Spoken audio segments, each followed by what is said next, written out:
Hi guys, so I am going to do a Fashionphile unboxing and review, and I'm going to have my helper as always. If you've watched my channel before, you'll know that I've used them before, and I bought my Dior slingback ribbon shoes from Fashionphile. So what I like about them, should I tell you unbox first or should I tell you about them first? I'm kind of like, So what I like about Fashionphile is their shipping's really quick. They have a lot of choice. The customer service is good. So if you have any questions, if you want any more kind of photos sent to you, they have personal shoppers, so they can kind of show you it on, so you can kind of see the dimensions and visualize it. They can show you if you have questions about the scuffing and the stains, they can do that for you. What else? I'm just going to open it and I'm going to kind of tell you more, and I'm also going to compare Fashionphile versus the Real because they're both kind of similar in that they're luxury consignment stores, but there are definitely differences and pros and cons to both, so I'm going to kind of tell you about that later. But let's open the box because I ordered the Lady Dior medium and lambskin. It's beige. What I like about the packaging is everything's really neatly boxed in there, and they give you a little kind of nail file in there, which is super cute. It says, "I like my money where I can see it," hanging in my closet. Very true. Obviously everything is in here. It tells you packing slip, and then let's get to the good part. So we have the bag.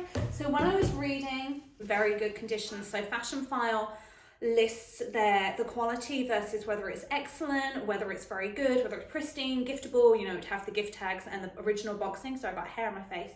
And this one was very good. So I knew when I ordered it, so we see how close it was, how accurate it was. I knew when I ordered it from Fashionphile, it had kind of minor scuffs on the corners, some wear on the handles.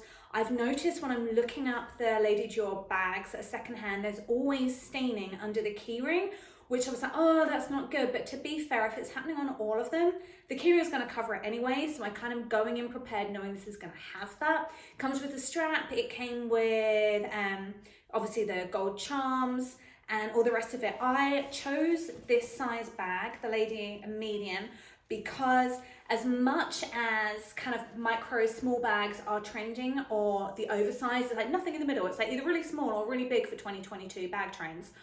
When I'm spending money on a classic bag, I want it to be something that actually works for me and isn't going to date, which is why I went for the Lady Dior bag, because it's one of those classic bags that's been around forever. They're obviously Lady Diana made really popular. They even named it after her, the Lady Dior, because she had it in every single color after being gifted it. I thought it was a classic style, so I wanted to go with a size that wouldn't drown me, but that was big enough for my phone. That was really important. It had to be at least 6 inches, because otherwise you can't fit the phone in. So we could take a look. So I'm talking like a baby because I'm talking to him as well. So, ta-da! This is the medium Lady Dior. So you can kind of see the size of it. He's going to play with the paper and the boxes, and we're going to play with the good stuff. Obviously it's got the tags on and then the gold hardware. So let's have a look and see how clean it is. So let's have a look here first.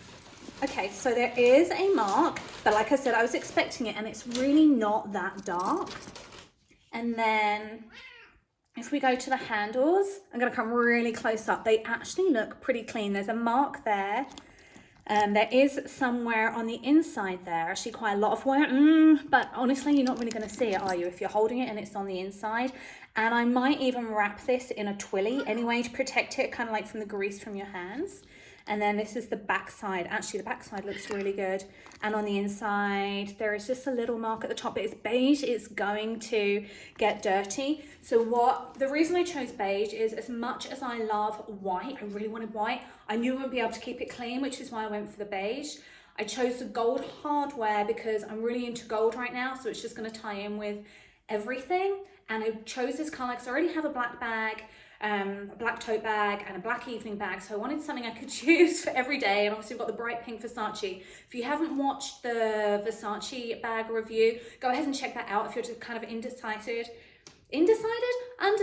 between the Versace and the Lady Dior. It's a really kind of, you can compare them side by side. And then let's have a look at the leather. So I personally don't like patent, however you want to say. I like the matte kind of really classic style, so that's why I chose this one. Patent just always looks a little bit cheaper to me.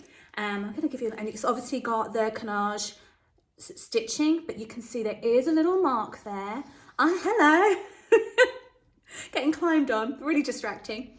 And then the back side looks really good. And so does that side. And then the hardware, there is some scratching on there, but you know what? I'm gonna try and polish it up anyway. And honestly, it's something that's going to get scratched anyway. Okay, so let's look. Oh, I just saw there is a mark there. And then on the bases, the corners are pretty good, you know. And I like that this bag has the studs on the bottom so that, oh my gosh, he's really, really needing attention. Sorry. I like, it's like having kids.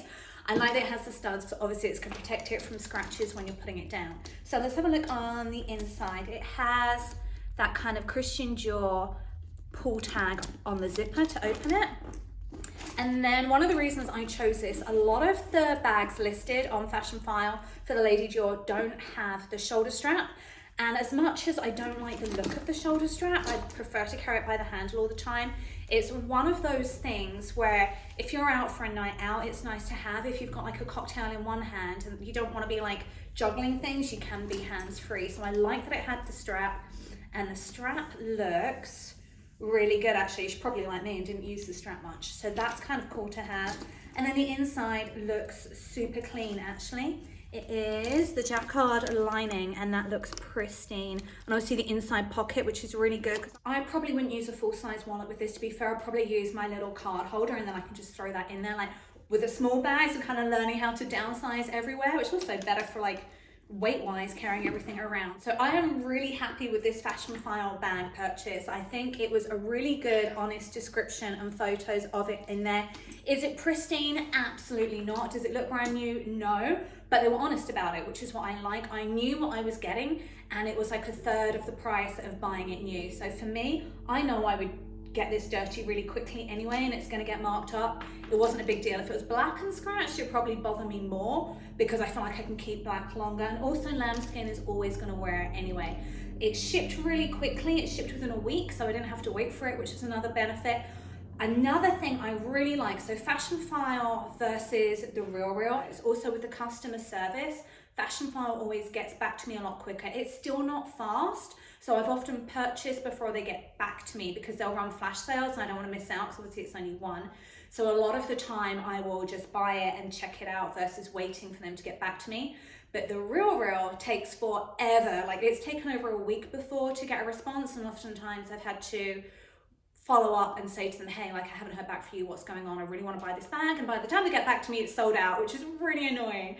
So the other big difference, and this is probably the deciding factor for me on whether I shop on Fashionphile or the RealReal, is that Fashionphile offers free shipping both ways, which is really cool because it's a lot of money to spend on shoes or accessories or bags. And this way you can order it, you can feel it, you can check it, you can look at it and make sure it matches up to your description, you're happy with it, you're not stuck with it. If you don't like it, you just send it back, free shipping, it's all tracked, so you're not stressing, oh my God, did I get it back? Like it's really, really good. The limit with that is 10 free returns in a year. After that, you can still return them, you're just gonna pay for the shipping, which I still think is amazing because I think that's really, really fair. Whereas the RealReal, you pay for shipping both ways, and a lot of things are final sale. So if you don't like it, tough, you're stuck with it. And sometimes the photos aren't that accurate. So it's another reason why I prefer Fashionphile over the RealReal.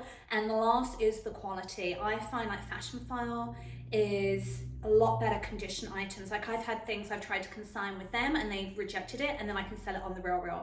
A lot of things are pristine or giftable. They come with the gift bags, the original receipt, literally perfect, never been used. And I love that about it.